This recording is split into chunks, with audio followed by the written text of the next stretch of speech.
Good evening, everyone, especially to Sir PJ. Sir, good evening po. We are the Group 7 and we are the last group to present. And this is also the last topic. So our title is all about doing life histories and biographical research and doing local and oral history. So before that, introduce ko muna yung mga grupo ko. First, Nicole Garayan, Razel Nueva, Rizo de la Cruz, Rian Etchon, and Paul Marte. So pa-next po. So now let's start first with the introduction. So in this topic, we will learn about the study of individuals and communities in history, focus on life stories and experiences, connects personal life to social history, includes local and oral history methods, and helps understand both past and present society. So kapag po narinig natin ang salitang history o kasaysayan, ano po yung unang pumapasok sa isip natin? Di ba madalas mga petsa or mga date, malalaking digmaan at mga pangalan ng bansa. But today, we want to shift your perspective. Ang focus ng presentation namin ay hindi ang malalaking bansa, kundi ang study of individuals and communities, ang kasaysayan ng mga ordinaryo at pambihirang tao, at ng mga komunidad na kinabibilangan po nila. We want to focus on life stories and experiences. Bakit? Dahil pinagdidikit nito ang dalawang magkaibang mundo. Ito po yung personal life ng isang tao at ang social history ng lipunan. Through local and oral history methods, we can bridge the gap between the past and our present society. Dahil kung hindi natin maiintindihan ang kwento ng mga nauna sa atin, paano natin maiintindihan kung bakit ganito ang lipunan natin ngayon?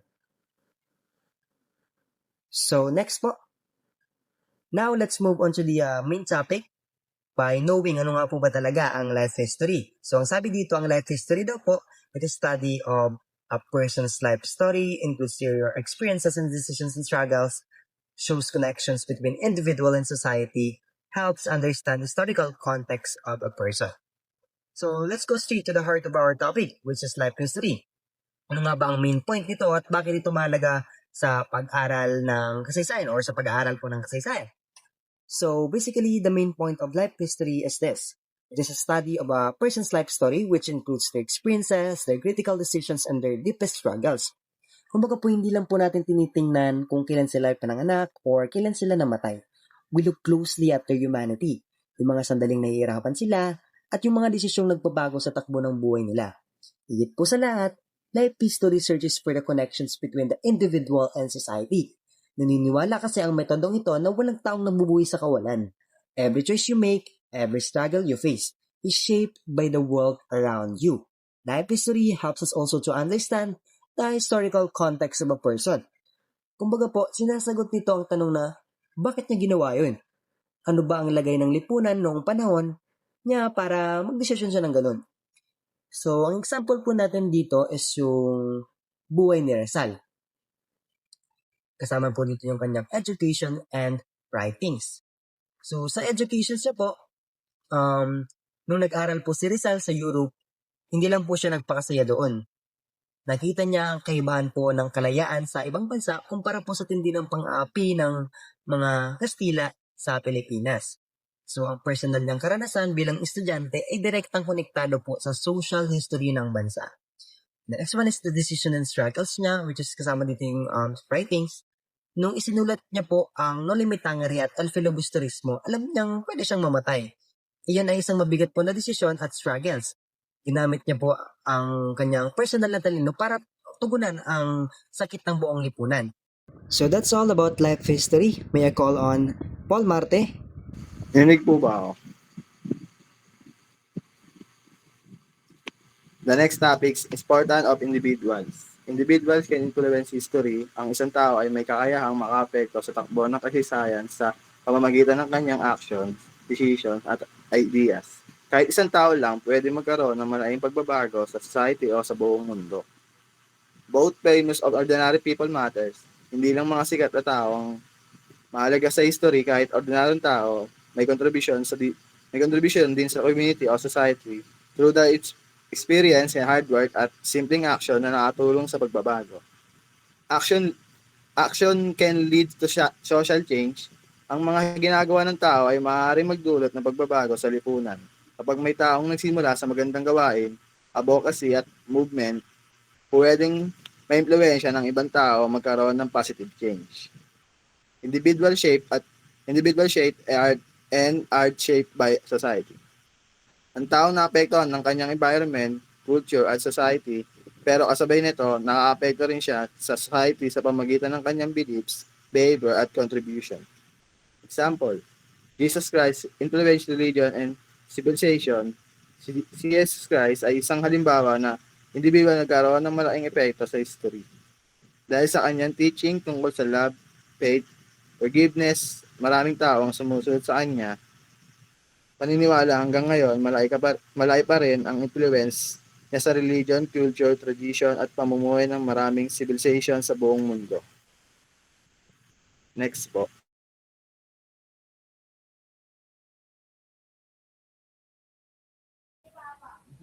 So, the next topic is all about biographical research. Dinig niyo ba ako, guys? So, first is, what is biographical research? Biographical research is the systematic study of a person's life. Ibig sabihin, hindi lang ito simpleng pagkukwento ng buhay ng isang tao, kundi isang maingat at organisadong pag-aaral kung paano nabuo at umunlad ang kanyang pagkatao sa paglipas ng panahon. Una, ang biographical research daw ay nakatuon sa background ng isang tao. Dito natin inaalam kung saan siya nanggaling, ano ang kanyang pamilya, at anong klase ng kapaligiran ng kanyang kinalakihan. Mahalaga ito dahil nakakatulong ito para mas maintindihan kung bakit siya naging ganoon bilang tao. Pangalawa, tinitignan din nito ang mga achievements o mga nagawa ng isang tao. Hindi lang basta listahan ng tagumpay, kundi inaalam din kung paano niya ito nakamit at anong naging epekto nito sa ibang tao sa lipunan. Pangatlo, kasama rin dito ang mga challenges o pagsubok sa buhay. So mahalaga ito dahil pinapakita nito kung paano hinaharap ng isang tao mga problema at kung paano siya natuto lumakas dahil dito. Pang-apat is gumagamit din ng biographical research ng historical at social analysis. Ibig sabihin, hindi lang tinitignan ang buhay ng tao bilang hiwalay na kwento, kundi inuugnay din ito sa panahon at lipunan na kanyang ginagalawan. Halimbawa, anong mga pangyayari sa kasaysayan ang nakaapekto sa kanyang buhay at desisyon. At sa huli, ang biographical research daw ay nagkokonekta ng personal na buhay sa mas malawak na mga historical events. Nakikita dito kung paano ang isang tao ay naging bahagi o nakaimpluwensya sa kasaysayan. Example is si Mahatma Gandhi's life and leadership in India. So si Mahatma Gandhi sa isang kilalang leader sa India na naging simbolo ng mapayapang pakikibaka o non-violent resistance. Siya ay pinanganak noong 1869 sa India at nag-aral ng abogasya sa England. Sa kanyang buhay, nakita niya ang hindi pantay na pagtrato sa mga Indian, lalo na noong panahon ng pananakop ng mga British. Dahil dito, pinamunuan niya ang kilusan para sa kalayaan ng India mula sa mga British gamit ang mapayapang paraan. Sa halip na gumamit ng dahas, ginamit niya ang civil disobedience, kung saan tumatanggi ang mga tao na sumunod sa mga batas na sa tingin nila ay hindi makatarungan. So sa biographical research tungkol kay Gandhi, hindi lang natin tinitingnan na siya isang leader, kundi inaalam din natin kung paano nakaapekto ang kanyang mga karanasan sa kanyang paniniwala sa kapayapaan at kung paano siya naging mahalagang bahagi ng kasaysayan ng India at ng buong mundo. So sa kabuuan, ang biographical research ay isang mahalaga dahil nakatutulong ito sa atin na mas maintindihan ang buhay ng isang tao, hindi lang bilang individual kundi bilang bahagi ng kasaysayan at lipunan. So next nating pag-uusapan ay mga salik o factors ng humuhubog sa isang tao. So ang bawat tao ay hindi basta-basta nabubuo ang pagkatao. May mga bagay o karanasan na malaki ang epekto sa kung sino tayo ngayon, sa ating desisyon, paniniwala at direksyon sa buhay. Una, ang family background o pinanggalingang pamilya. Malaki ang impluensya ng pamilya sa isang tao dahil dito unang natututo ng values, ugali at asal. Halimbawa, kung ang isang bata ay lumaki sa pamilyang mahigpit sa pag-aaral, mas malaki ang tsansa na siya rin ay maging masipag at seryoso sa edukasyon. Pangalawa, ang edukasyon at personal experiences. Ang paaralan at mga karanasan natin sa buhay ay nakakatulong sa paghubog ng ating pagkatao. Sa school, hindi lang academic knowledge ang natututunan, kundi pati pakikisalamuha, disiplina at pagdidesisyon. Yung mga personal na karanasan naman, maganda man o mahirap, ay nagiging aral na dala natin habang buhay. Pangatlo, ang culture and society o kultura at lipunan. Ang kultura kung saan tayo lumaki ay may malaking epekto sa ating paniniwala at kilos. Halimbawa sa Pilipinas, mahalaga ang respeto sa nakatatanda, kaya ito ay nakasanayan ng karamihan. Ang lipunan naman ay nagbibigay ng norms o mga inaasahang kasal na sinusunod natin bilang bahagi ng komunidad. Pang-apat, ang environment and community or kapaligiran at komunidad. Malaki rin ang epekto ng lugar kung saan tayo nakatira. Halimbawa, kung ang isang tao ay lumaki sa isang ligtas at supportive na community, mas nagkakaroon siya ng confidence at opportunities. Pero kung sa mahirap ang maganong environment, maaaring mas maging matatag o kaya naman ay maapektuhan ang kanyang direksyon sa buhay. So halimbawa, isang estudyante na kanyang career choice ay naimpluwensyahan ng dalawang bagay, which is the family expectation at school experiences. So halimbawa, ako gusto ng pamilya ko na ako ay maging engineer dahil yun ang tradition o pangarap ng pamilya. Kasabay nito sa school, magaling ako sa math at science at may mga teachers na nag-encourage sa akin.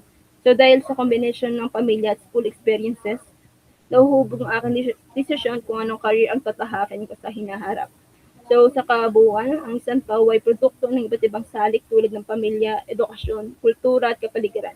Lahat ng ito ay nagtutulungan para hubugin kung sino tayo ngayon at kung sino pa tayo sa magiging hinaharap. So next reporter, si Risa po. Thank you.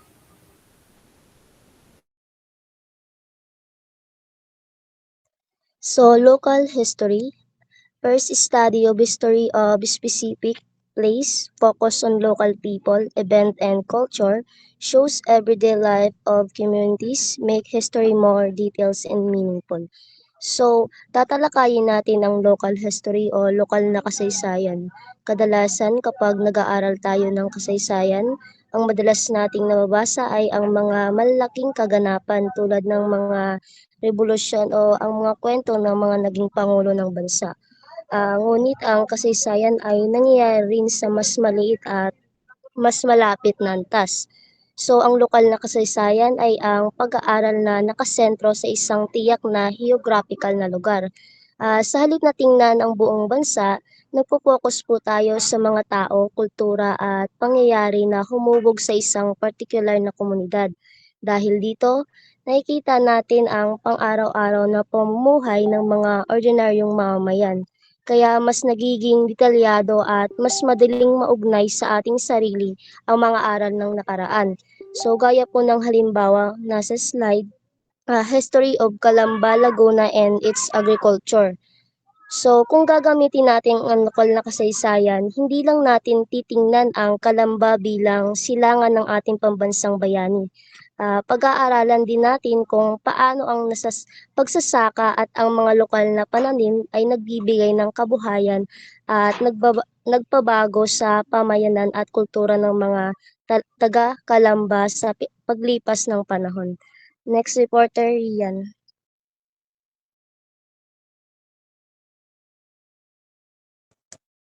So, oral history. Oral history is history based on spoken stories and interviews, comes from elders and community members, useful when written records are limited, preserves personal and community memories. Example, interviews with barangay elders about past disasters. So, ano ang oral history? Ang oral history ay paraan ng pag-aaral ng kasaysayan gamit ang mga kwento at karanasan ng mga taong direktang nakaranas ng isang pangyayari. Kinukuha ang impormasyon sa pamamagitan ng interviews, conversations, at testimonies. Kung ang written history ay galing sa libro at dokumento, ang oral history naman ay galing sa alaala at personal na karanasan ng tao. So, ang layunin naman ng oral history ay mapreserba ang alaala at kultura ng mga tao, mabigyan ng boses ang ordinaryong mamamayan, at makakuha ng mga mas personal at realistic na impormasyon tungkol sa kasaysayan. At ang katangian ng oral history ay nakabatay sa interview o panayam, first-hand information mula sa witness or survivor, at nakatuon sa experiences, emotions, at stories. Qualitative ang datos, hindi numbers ang focus nito. At paano naman ginagawa ang oral history? First, you have to choose your topic. Second, you have to find your interviewee. And third one ay gumawa ng open-ended questions. At pangapat naman ay sugawa ang interview ng may respeto at consent. At ang panghuli naman ay suriin at i-document ang impormasyon. Halimbawa sa Pilipinas, mga kwentong tungkol sa martial law, experiences ng pandemic, at lumang tradisyon at kultura sa probinsya. Ano naman ang kahalagahan ng oral history? Ito ay nakatutulong sa pagreserba ng kulturang Pilipino at nagpapalalim ng pag-unawa sa kasaysayan dahil naririnig natin mismo ang totoong karanasan ng mga tao. At ang advantages naman ng oral history ay may detailed at personal na kwento, useful kapag kulang ang written records, at ang panghuli ay napapangalagaan ang tradisyon at alaala. At ang limitasyon naman ng oral history ay maaaring may mali o kulang sa alaala ng interviewee mo at posibleng subjective o bias ang kwento. At ang panghuli ay kailangan pa ring i-verify sa ibang historical records. So, ang oral history daw ay mahalagang paraan na pag-aaral ng kasaysayan gamit ang personal na kwento at panayam. Nakatutulong ito upang mapanatili ang kultura, alaala at karanasan ng mga ordinaryong tao na bahagi rin ng kasaysayan. So, tinatawag ko po si Nicole para po sa next report. Hello. Rinig po ba ulit ako? So, next nating pag-uusapan yung importance of local and oral history or kahalagahan ng local and oral history. So, ang local history ay tumutukoy sa kasaysayan ng isang particular na lugar o komunidad, habang ang oral history naman ay mga kwento o impormasyon na naipapasa sa pamamagitan ng pagsasalita, kadalasan mula sa mga nakakatanda o miyembro ng komunidad. Isa sa pinakamahalagang ambag nito ay ang pagbibigay na tinatawag na history from below. Ibig sabihin, hindi lang nakatuon sa mga sikat na tao tulad ng mga leader o bayani, kundi pati na rin sa mga ordinaryong tao. Dito natin nakikita ang mga tunay na karanasan ng masa, kung paano sila namuhay, nagtrabaho at nakipagsapalaran sa araw-araw. Pangalawa, nakatutok ito sa mga pangkaraniwang tao, hindi lang sa mga pinuno. So, sa traditional history, madalas ang nabibigyan na ng pansin ay mga pare, hari, presidente o mga kilalang personalidad.